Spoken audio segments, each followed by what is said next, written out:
Well,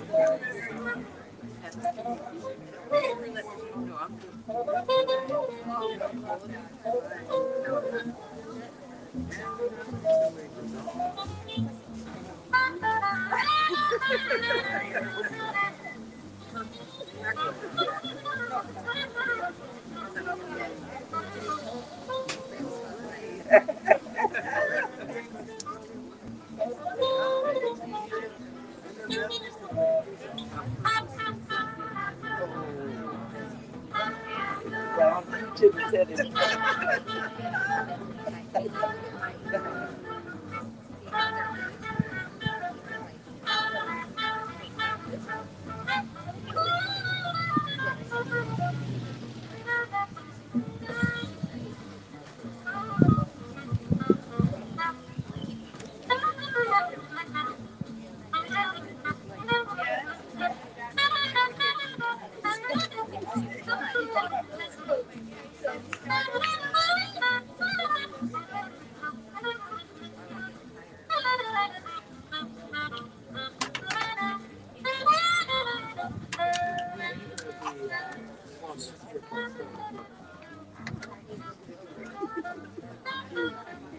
Carol?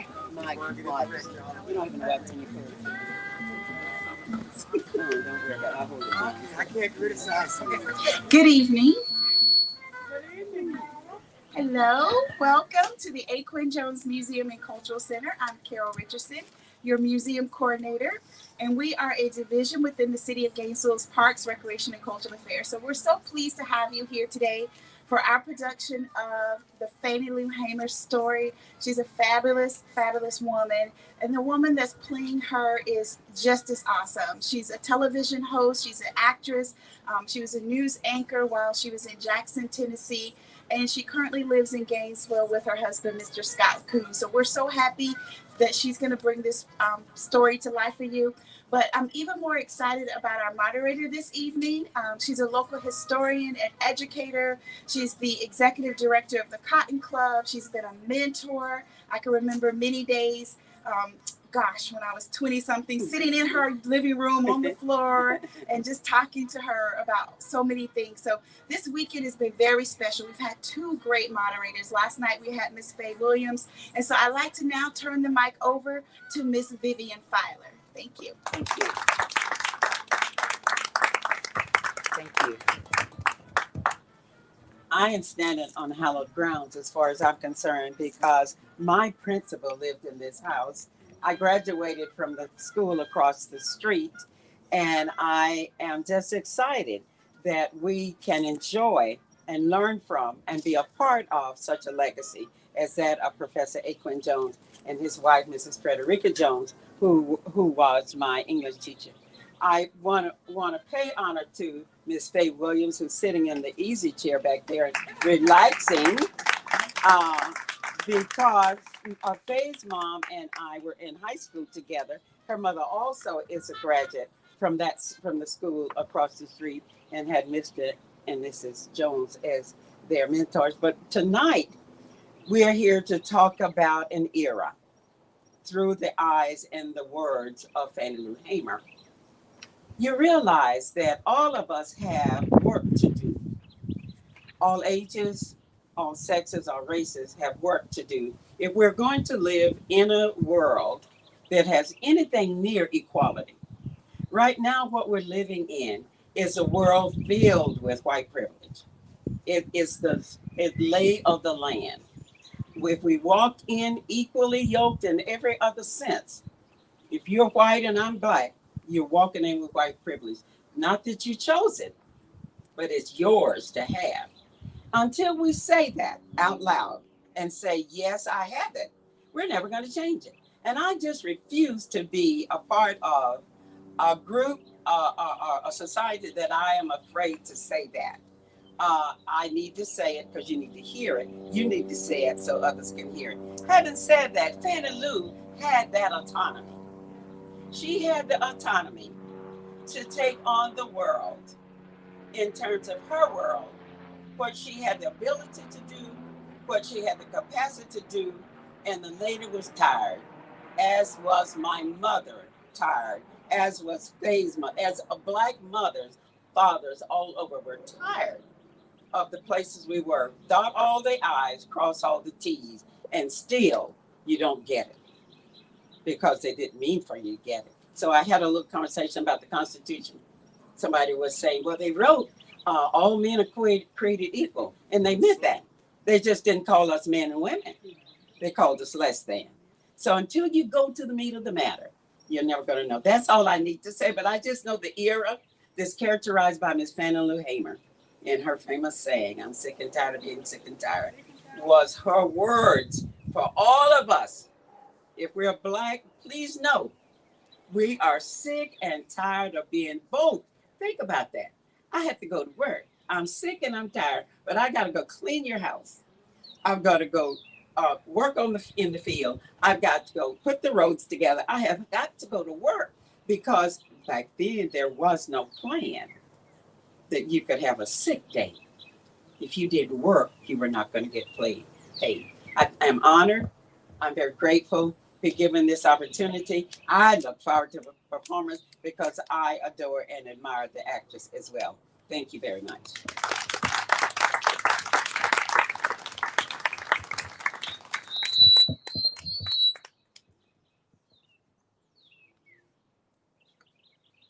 I'm going down to Jordan River. I'm going down to Jordan River. I'm going down to Jordan River. Can't nobody go for me. I gotta go for myself. Can't nobody go for me. I gotta go for myself.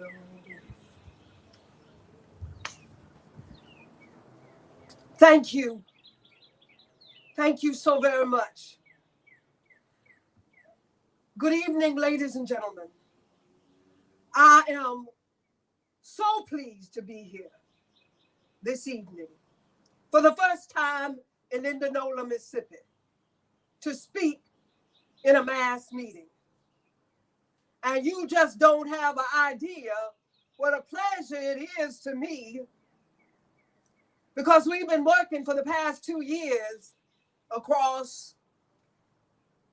And Mr. Charles McLaren, he worked very hard trying to get a place here during the time that I was campaigning, but he failed to get a place. But it is good to see people awakening to the fact, something that they should have been awakened to years ago. First, I'd like to tell you about myself. As McLaren said, my name is Mrs. Fannie Lou Hamer, and I live at 626 East Lafayette Street in Woolver, Mississippi. It was in 1962, the 31st of August, that 18 of us traveled 26 miles to this place, to the county courthouse, to try to register to become first-class citizens. When we arrived at the courthouse here in Indianola, that was the day that I saw more policemen with guns than I'd ever seen in my life at one time. They were standing around, and I never will forget that day. One of the policemen called over to the Cleveland Police Department and asked them to bring some sort of big book back over there. But anyway, after we got finished in the registrar's office, we was in there, I don't know how long, because wasn't but 2 of us allowed in there at the same time.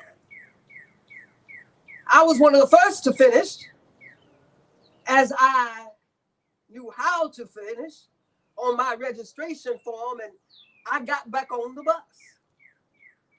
During the time that I was on the bus, the policeman was watching the bus, and I looked through the window and I saw a highway patrolman watching the bus.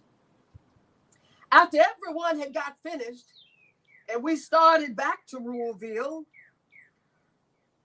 the highway patrolman and the policeman stopped the bus and ordered us back to Ruleville. When we got back to Indianola, when we got back, the bus driver was charged with driving a bus the wrong color. This is the gospel truth. Now, this bus had been used for cotton chopping, for cotton picking, and to carry people to Florida every year just to make ends during the wintertime so they could get back here to the cotton fields for the spring and the summer. But that day, the bus had the wrong color. After we got back to Ruleville, about 5 o'clock, Reverend Jeff Sonny was there to drive me back out to the rural area where I lived, where I'd been working as a sharecropper, as a timekeeper, and a sharecropper for 18 years. When I got there, I was all ratified. My little children met me at the door and they said, "Mama, this man is hot. He said, you're going to have to go down and withdraw, Mama, or you're going to have to leave." While they was talking, my husband came and he said the same thing. I went in the house and I sat down on the side of my little daughter's bed. And then this white man walked up. And he said, "Pat, did you tell Fannie Lou what I said?" He said, "Yes, sir, I did." And I walked out. And he said, "Fannie Lou, did Pat tell you what I said?" I said, "He did." And he said, "Fannie Lou, you're going to have to go down there and withdraw, or you're going to have to leave here now." And I addressed him as we always had to do, "Mister," I said, "I didn't register for you. I went and registered for myself." And he said, "Fannie Lou, we're not ready for that in the state of Mississippi." He wasn't ready, but I've been ready a long time. And I had to leave that night. On the 10th of September, 1962, 16 bullets was fired into the home of Mr. and Mrs. Robert Tucker for me. 2 girls were shot at Mr. Herman Sizzler in Ruleville. That same night, bullets was fired into the home of Mr. Joe McDonald. Now, the question I raise, is this America? The land of the free and the home of the brave?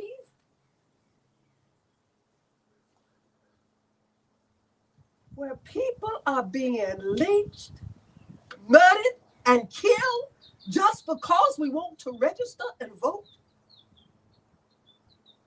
When my family and I moved back into Sunflower County in December, the car that we had been paying on for 3 years, it was taken. We didn't have many things, and part of them had been stolen. But just to show you that God wants people to stand up.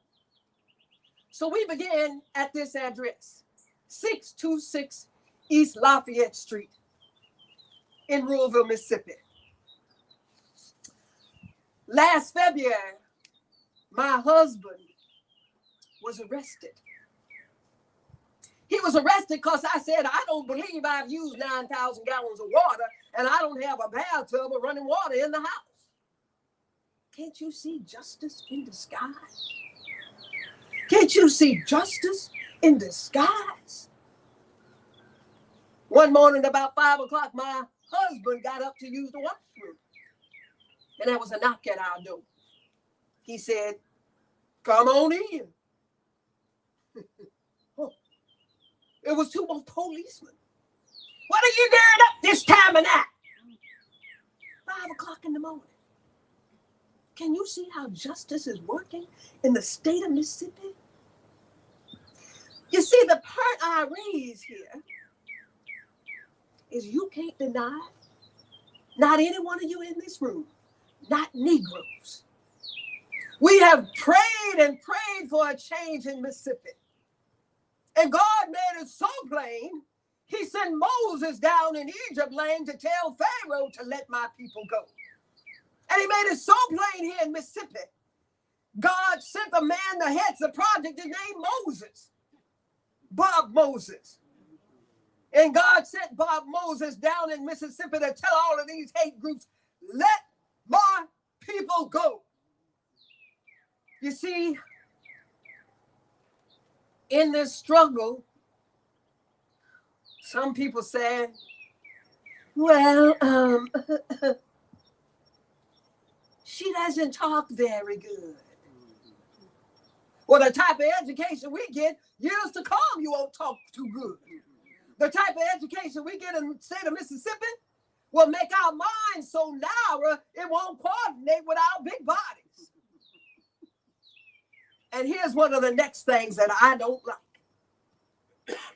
Every church door in the state of Mississippi ought to be open for these meetings. But the preachers have preached for years what he didn't believe himself. How can he tell you to trust God? How can he tell you to trust God when he doesn't trust him? Because the first word of Jesus' ministry was, the Spirit of the Lord is upon me, and he has anointed me to preach the gospel to the poor. He has sent me to bring relief to the captives. And we're living in a captivated society in Mississippi. The 31st of Psalm says, fret not thyself because of evildoers, neither be thou envious against the workers of iniquity, for they shall be cut down like the green grass, and wither away like the green herbs. Delight thyself in the Lord, and surely thou shalt be filled. And we're determined to be filled today. Some of the white people will tell us so. Well, I just don't believe in integration. But he's been integrating a long time at night. Because if he hadn't been, it wouldn't be this many light-skinned Negroes in here. The 17th chapter of Acts and the 26th verse says, has made of one blood all nations. So whether you're black as a skillet or white as a sheep, we're all made from the same blood. And we're on our way. And we won't turn around. We know we got a long fight. Because the leaders like the preachers and the teachers are failing to stand up today. But we know some of the reasons for that. You see, it's this brainwash education that the teachers are getting. They know that if they had to get a job as a janitor over here in this missile base that they'd be building, they'd probably turn something over and blow up the place because they wouldn't know what it was. But righteousness exalts a nation. But sin is a reproach to any people. Sin is beginning to reproach America today. And there's no need of running and no need of saying, honey, I just don't want to get in the mess. I don't want to get in the mess. But if you were born in America with a black face, you're born in the mess. Do you think anybody that would stand down in the dark and shoot at me and to shoot other people, would you call that a brave person? It's a shame before God that people will not only let hate destroy us, it'll destroy them too. Because a house divided against itself cannot stand. And today, America is divided against itself because they don't want us to even have the ballot in Mississippi. If we had been treated right all these years, they wouldn't be afraid for us to get the ballot. people will go. They'll go different places and say, well, the Negroes was satisfied until the outside agitators came in. They were satisfied. But I've been satisfied ever since I was 6 years old. I remember my mother used to work all day for $1.25. And you couldn't call that satisfaction. But I'm going to tell you the truth. I have wished that I was white. And some of you wish the same thing. And one of the reasons I wish that is because they was the only people that wasn't doing nothing and still had money and clothes. We was working from year in to year out and couldn't go to school but 2 months out of the year because we went 4 months out of the year because the other 2 months we didn't have nothing. And you can't tell me you trust God and you going to church every Sunday with a bunch of stupid hats on, looking to see what the other one have on, paying the preacher's way to hell and yours too. You know, preachers is really shocking to find them out. They like to rail back over in the corners and across the rostrum and tell you what God has done for Shadrach, and Meshach, and Abednego. But what they don't know is God has done the same thing for Fannie Lou Hamer, Arnell Ponder, and Lawrence Giat. Now, I can tell you how. I can talk about this. I can tell you how this happened. After I had been working 8 or 10 months, I attended a voter registration workshop in Charleston, South Carolina. On our way back from the workshop, we arrived in Winona, Mississippi about 11 o'clock. 4 of the people got off the bus to use the washroom. 2 of the people got off the bus to use the washroom. 4 got off to use the restaurant. At this time, I was still on the bus. Now, I saw the 4 people rushing out of the restaurant, and I got off the bus and I said, "What's wrong?" And Miss Ponder, statewide supervisor for the Southern Christian Leadership Conference, said, "Oh, it was a chief of police and a state highway patrolman, and they ordered us to come out." I said, "This is Mississippi for you." She said, "Well, I think I'll go get the tag numbers and we can file it and I'll report." And I got back on the bus. One of the girls that had used the washroom got back on the bus. And that left 5 on the outside. When I looked through the window, I saw them getting those 5 people in the car. And I stepped off the bus again. And I heard somebody scream from one of the cars, "Get that one there!" And this man said, "You're under arrest." And when he opened the door for me to get in the car, he kicked me and carried me to the county jail. As we were arriving at the county jail, they was calling me all kinds of names. And they'd ask me questions. And as I was trying to answer, they would cut me off. As we walked into the booking room, one of the policemen walked over to one of the Negroes and jumped up on one of the young Negro's feet with all of his weight. And then they started to put us in cells. I was put in a cell with Miss Evesta Simpson from Itabena, Mississippi. And while we was in the cell, they left some in the booking room. And I began to hear screams. And I began to hear howls. And I began to hear somebody say, "Can't you say yes, sir, nigger?" And I heard Miss Ponder's voice. Yes. I can say yes, sir. Well, say it, nigger. Well, I don't know you well enough. And I would hear when Miss Ponder would hit the floor again. I don't know how long they beat Miss Ponder, but after a while, she passed my cell. She didn't recognize me when she passed my cell, but one of her eyes looked like blood, and her mouth was swollen. And she was holding up by propping against the brick on the cell.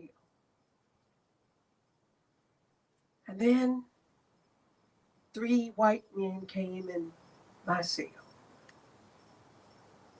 A state trooper, a policeman, and a plain dressed man. And the state trooper said, "Where are you from?" And I said, "Ruleville, Mississippi." He said, "I'm on check." And he left. But it wasn't too long before he came back. And he looked at me and he said, "You from Ruleville, all right? And we gonna make you wish you was dead." And they led me out of that cell into another cell with 2 Negro prisoners. 3 white men in this room with 2 Negroes. And the state highway patrolman ordered the first Negro to take the blackjack. It was a long leather blackjack, and it had something heavy on the end. And then they ordered me to lay down on my face on a bunk bed. And the first Negro began to beat me. He beat me. Oh, and he had to beat me. Because the state highway patrolman had already told him, if you don't beat her, you know what I'll do to you. And he beat me. He beat me till he was exhausted. And I was too. It was a horrible experience. And at this time, the state highway patrolman gave the blackjack to the second Negro. And I asked, how can you treat a human being like this? And the second Negro said, "Move your hand, lady. I don't want to hit you in your hand." But I was holding my hand behind me on the left side. Because when I was 6 years old, I suffered from polio. And I know this kind of beating I couldn't take. So I was holding my hand behind me, trying to shield some of the licks. And as the second Negro began to beat me, the state highway patrolman ordered the first Negro that beat me to sit on my feet, to keep me from working my feet. And I was screaming, and I couldn't help but scream. And the policeman walked over and started beating me in my head and said, "Stop screaming, nigger." But the only way that I could stop screaming was to take my hand and muffle it over my tip to try to muffle out some of the sound. 5 men in this room, while I was one Negro woman being beaten. And all I attempted to do was scream and call on God. He beat me I don't know how long. After a while, I must have passed out. And when I was able to raise my head up, the state highway patrolman looked at me and he said, "Get up from there, fatso." But I couldn't move. I kept trying, But you know, God is always able. And after a while, I was able to get up. And I was able to go back to my cell. That Tuesday, when they had our trial, the same policeman that participated in the beating was on the jury seat, people. And I was charged with disorderly conduct and resisting arrest. And I want to say tonight, we can no longer say that America is the land of the free and the home of the brave, when just because we want to register and vote and be treated like human beings, Cheney, China, and Goodman is dead today. A house divided against itself cannot stand. And America is divided against itself today. And until America consider us as human beings, America will crumble because God is not pleased. God is not pleased with all of the murdering and all the brutality and all the killings. God is not pleased that the little Negro children in the state of Mississippi are suffering from malnutrition. God is not pleased that we have to go raggedy every day. God is not pleased that we have to go to the cotton field and work from 10 to 11 hours for $3 lousy. And then, how can they say, in 10 years' time, we will have forced every Negro out of the state of Mississippi? Well, I want these people to take a good look at themselves. Because after they send the Chinese back to Chinese, the Jews back to Jerusalem, and they give the Indians their land back, and they take the Mayflower back from whence they came, the Negro will still be in Mississippi. We don't have anything. We don't have anything. Negroes in Mississippi, we don't have anything to be ashamed of. And actually, we don't carry guns. Because you see, when you see people packing guns, is because, and they concerned about people talking to you? Well, that's because they concerned that somebody is going to tell on them, that something's going to be brought out in the opening on them. But I want these people in Mississippi to know today that the cover has been pulled back off of you, and you don't have anywhere to hide. And we're on our way. We're on our way, and we won't turn around. We don't have anything to fear. Actually, today, I don't know. I don't know tonight if I'll actually make it back to Louisville. But the only Fannie Lou that they can destroy is the Fannie Lou that you see tonight, because there's a Fannie Lou that God holds that will keep on living day after day. Righteousness exalts a nation, but sin is a reproach to any people. The beatitude of the Bible in the 5th chapter of Matthew says, "Blessed are they that mourn, for they shall be comforted." And we have mourned a long time in Mississippi. And it says, "The meek shall inherit the earth." And there's no meeker race in America than the Negro. We're the only race in America that's had babies sold from our breast, which was slavery time, and mothers sold from their babes. We're the only race in America that a man had to march through a mob crew just to go to school, which was James H. Meredith. We don't have anything to be ashamed of. All we have to do is to launch out into the deep and trust God. But you can pray until you faint. But if you don't get up and do something, God is not going to put it in your lap. It's very plain now. It's very plain to see some of the things that we've read about in the Bible.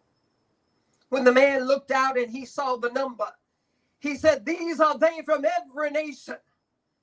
Can't you see God's word coming to pass? When you see all of these students coming here to try to help America become a real democracy and to help democracy become a reality in the state of Mississippi. Can't you see the fulfilling of God's word? He said, a city that sits on a hill cannot be hid. Let your light so shine that men will see your good work and glorify the Father which is in heaven. He said, blessed are ye when men shall revile you and say all manner of evil against you falsely. For my sake, rejoice and be exceedingly glad. For great is your reward in heaven. For so they persecuted the prophets which were before you. That's why I tell you tonight that you have a responsibility. If you plan to walk in Christ's footsteps and keep his commandment, you got to launch out into the deep and go to the courthouse. Not come here just to see what I look like, but go to the courthouse to register and vote and change the system here. We're not fighting. We're not fighting these people because we hate them. We're fighting these people because we love them, and we're the only thing that can save them now. We're fighting these people to try to save them from their own hate and from things that would be so bad against them. We want them to see the right way. Every night of my life before I lay down and go to sleep, I pray for these people who despitefully use me. Because Christ said the meek shall inherit the earth. And he said before 1/10, one jot of his word would fail, heaven and earth would pass away. But his word will stand forever. And I believe tonight that one day in the state of Mississippi, if I have to die for it, we shall overcome. We shall overcome means something to me tonight. We shall overcome means as much to me tonight as Amazing Grace, how sweet the sound that saved a wretch like me. Because if grace has saved a wretch like me, then we shall overcome. We shall overcome. Because he said to seek and ye shall find. Knock and the door shall be open to you. It's been a long time, but now we see. We can see, we can discern a new day.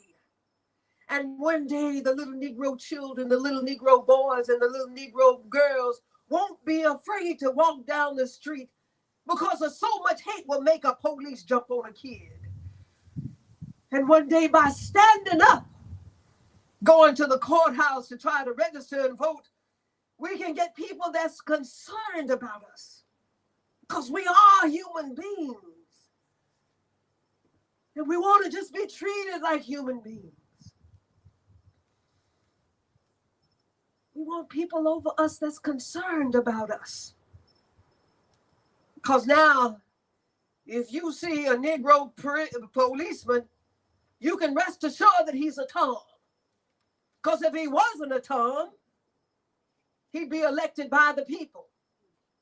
He'll get out and beat your brains out and scared to go around the corner to arrest a white man. We want people that's concerned about us, regardless to how we've been treated all these years. We always cared. And we have prayed and we have hoped for God to bring about a change. And now the time has come for people to stand up. And there's something real peculiar. And still it's great. There used to be a time when you would hit a Negro, a white man would hit a Negro, and the others would go and hide. But there's a new day now. You hit a Negro and allowed to be 1,000 show up there. Because God cares. God cares and we care. And we can no longer ignore the fact that as long as we sit and do nothing, they will always keep their feet on our neck. But it's time now for us to stand up and be women and men. Because actually, I'm tired of being called Amy. Until I was 36, I was a girl. Gal this, gal that. And now I'm 46, and it's Amy. Well, let me tell you something. I don't have one white niece or nephew. So if you can't call me Mrs. Hamer, just call me plain Fannie, because I'm not your aunt. You know, people have said for years and years, the Negroes can't do nothing. The Negroes in Mississippi are ignorant. But just who's acting stupid now? I heard a preacher say one night that people could look at the clouds and say that it was going to rain, and it would rain. And still now they can't discern the times, the signs of the time. We can see the signs, people. We can see the signs of the time, and the time now is stand up. The time now is to stand up for your constitutional right. And one day, if we keep on standing up, we won't have all this to do. We won't have this literacy test that we have to take in order to vote, to take a section of the Constitution of the United of Mississippi that we've never seen before and interpret it to. When if he had to take the same test, he couldn't. One day we won't have all this to do. We'll just keep on talking. We'll keep on walking. And we'll keep on marching. And when your minister said, well, it's a high right for you to stand up, but just don't march, because I don't like bringing politics in the church. And when he says this, it makes me so sick, because he's telling a big lie, because every dollar bill got a politician on it, and the preacher loves it. You know, actually, if this man, this preacher, don't want to be a shepherd, he can be a sheep and follow the shepherd. Because, you know, actually, I used to have so much respect for the teachers and the preachers until I found out that that's the scariest two things we got in Mississippi. And God, this man that's telling you to trust God, how can you have respect for him and trust him when he don't trust God himself? We want leaders. We want leaders, real leaders in our community. And what people will say now is, well, if we could just get rid of Fannie Lou, we could get rid of the trouble. But what these people don't know is freedom is like an eating cancer. You get rid of Fannie Lou, and freedom will break out all over the place. We want ours, and we want it now. Actually, I question whether any of these people that hate so much, which are the whites, read anything about the Constitution. 1870, the 15th Amendment was added to the Constitution of the United States that gave every man a right to vote for what he thought to be the right thing. And here we are in 64, and they still trying to keep us from voting. But we are determined. We are determined today that one day we will have the power of the ballot. And the sooner you go to the courthouse, the sooner we'll have it. And it's one thing that I don't want to hear tonight after I'm finished, and it won't be long. Fannie Lou, honey, I'm behind you, Fannie Lou. We's behind you. Well, move, because I don't want you back there. You could be 200 miles behind me. What I want you to say is, Fannie Lou, I'm with you, and we'll go up this freedom road together. Before I leave you tonight, I'm reminded of an old hymn my mother used to sing. Regardless of what we've had to go through, this hymn would bring comfort. Should earth against my soul engage, and fiery darts be hurled, and I can smile at Satan's rage and face this frowning world. Thank you. Thank you very much. Thank you, God. Thank you, Jehovah.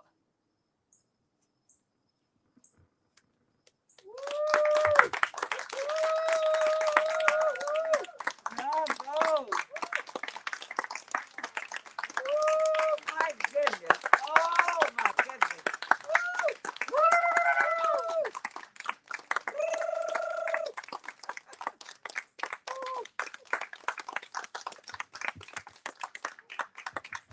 This little light of mine, I'm gonna let it shine. This little light of mine, I'm gonna let it shine. This little light of mine, I'm gonna let it shine. Let it shine, let it shine, let it shine. Woo, lady. We do want to ask you, please don't leave, because we are going to do a quick talk back so we can get some of your thoughts. And Pamela is actually going to just do a quick change, and then she's coming right back. So I'm going to turn this over to Miss Filer. Thank you. I don't know about you, but that is blow away good. Oh, she's so good. Oh, she's so good. But I hope you heard what Fannie Lou said. Now, I'm not here to make a speech this time. I'm here to hear your question. So please feel free. Raise your hand if you want, but if you just want to yell it out, we can hear it. That's fine with me. We're not going to share mics. It's COVID time. So I just yell it out. Okay. I have a question. Yes. Why does the same speech apply 58 years later? I love the question. Who wants to answer it? Because I certainly can't answer it. The most informed man in the bunch tonight asked that question. Now, if he doesn't know the answer, I was his teacher. I taught him to be a nurse. But I don't know the answer to that. That is a deep question. Somebody want to address it? That's important, because when she taught, I thought that was over 60 years ago. What's different? I'll simply say the same thing applies, because we say it all the time. If you don't change anything, history repeats itself. And so nothing has changed. Therefore, history continues to repeat itself. That's why it still applies. And if you don't learn it, Governor DeSantis.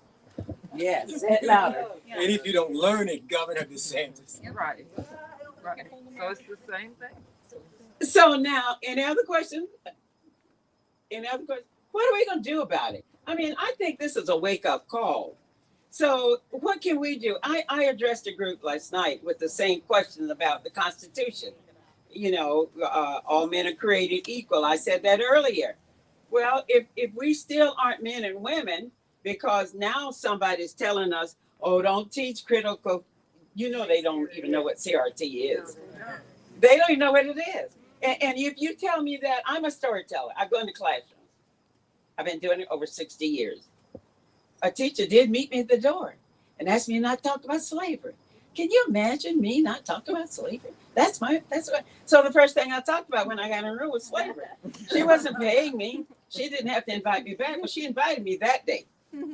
And I always do it age appropriately, so I'm not going to scare the kids, you know, but I am not going to apologize for history because I didn't create it. Now, you know, when Miss Richardson asked me to be here at the Lord, so here I go. She knew I was going to do what thus said Vivian, and I have to do that because I have to be true to Vivian. So I have to say my little piece. I'm going to give you time for questions if you have them. But I have to say that if you have a theory about your life, you have to live your life. You have to be able to do something in your power, to do something to change. You just don't have the right to live peacefully when your brother doesn't. You know, when you can go in the store and buy food and there are kids across the street that can't eat, don't you feel like you need to share? So if you can go to vote and I can't, I always tell folks over my lifetime, I've been over maybe 30 committees, but I am not the only Black person in Gainesville. Everybody calls me to be on a committee. Why do I go? Because my theory is that if you're not at the table, Faith, you're where? On the table. And that's not necessarily because folk intend to put you there. It's just the state of the game. If we sit at the table and we're talking about street control and where to put the sidewalks and how many lights should go on the street, if we're doing that and everybody at the table are different from the way I look, live in a neighborhood that has streets and sidewalks and lights, that's an important statement. But I live on a dirt road. I have septic tanks. I don't have a street light on my end. Do you see then why I'm on the table?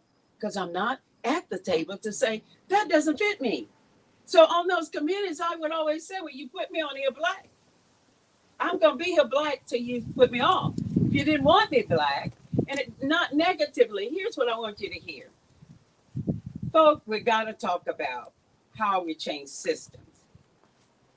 When Fannie Lou talked about the Tom on the police force, the police force has a system that it lives by. We didn't write the system. We didn't make the system. The great white fathers did that. I told the commissioners one year that when they were having trouble with a decision, I said, let me tell you what, you created that system. You can change that system. And I am not shy about saying that. I don't care who gets upset. If you get mad enough to call it out, go do something about it. I don't care if you talk about me. Talk about me much as you please. I talk about you down on my knees. Because if we don't try to change it, I'll be dead. And you'll be 60 years later. We'll be having the same conversation. We're tired. We're tired of doing this. We're ready now to be able to claim our place in America. We built America. We want to enjoy America, just like every other American in the United States. Please tell me you have a question, because otherwise I'm all done. Yes. Pamela. Oh my goodness! I know this isn't protocol. She was in my play too, Grandmother's Story. Look. Oh, got a picture? Okay. Okay, I'm all done now. Okay. Thank you, Pamela. Thank you all so much for being here. Carol Richardson, the director of this beautiful historic place here. Thank you for the phone call that you made asking me to be a part of this. I'm humbled. I appreciate it. I've never done anything like this before. So thank you. We didn't know that. We wouldn't have known that. Thank you. I don't know if you noticed or not, but my husband's wife. For real. And I told him one night, I said, do you understand that in my lifetime, it was illegal for us to be together? And I just want to thank Scott for all of his help in rehearsing this with me and working hard to get the paper together for me. I appreciate it so much. We're learning from each other, and he's learning a heck of a lot from me. I told him, you're going to be able to see Black America from the front seat. Mm-hmm. And I think that's the thing. A lot of people, and I'm the director of the 5 Elements Acupuncture School. Let me tell you, I wasn't feeling this well earlier this week, and I called the school and I said, I got to go in. And Misty, the director of the 5 Elements Acupuncture School, is here. Missy, thank you so much for being here. I went to the school and they got me well enough to be here today. If you've not tried acupuncture, whew, those needles and those students there that they work with are powerful, powerful, powerful. So I'm happy to answer any questions. This has been an amazing venture for me to be a part of this. And as I watch the confirmation hearings for Judge Jackson. And then watching the same intimidation tactics that were imposed on Fannie Lou Hamer and the people who just wanted to register to vote. And here's this woman that's extremely overqualified, even for the Supreme Court. And she's being intimidated in the same way as Fannie Lou Hamer was, just because Fannie Lou Hamer said, I want to register to vote, and I want to be treated like a human. I want to be treated like a human being.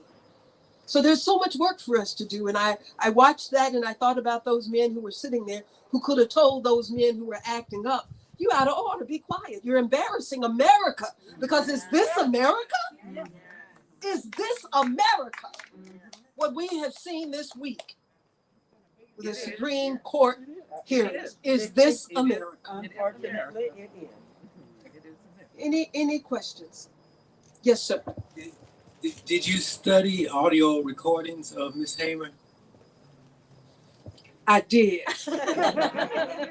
Then every night of my life when I lay down, I talk to the Lord and I talk to Fannie Lou. I want to do it. I want to do it in your honor. You said you wasn't going to die. You said you live forever. I want you to keep on living day after day. Oh, Lord. Oh, yes. I'm so impressed. Any other questions or comments? You can go ahead and close. Carol, thank you so much. Let's give Carol Amen. and the A.Q. Jones Museum a huge round of applause. Thank you, Pamela. Thank you, Mrs. Filer. And also, if you haven't got the brochure, please check out the Cotton Club Museum and Cultural Center. It's fabulous.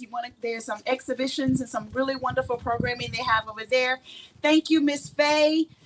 Check out Mama's Club. And I just want to say what an honor it is to share the stage with Miss Vivian Fowler and Miss Faye Williams. These two iconic women in our community who have been on the front lines for years. Let's give them a huge round of applause. Well, we have a little bit of coffee and some hot tea, so if you want to warm up before you leave, thank you so much. Please check out the A. Jones Museum and Cultural Center's Facebook page. We have events throughout the year. So we thank you so much for coming. If you'd like to check out the museum on the inside, it is open. Thank you. Thank you, Carol. Great job.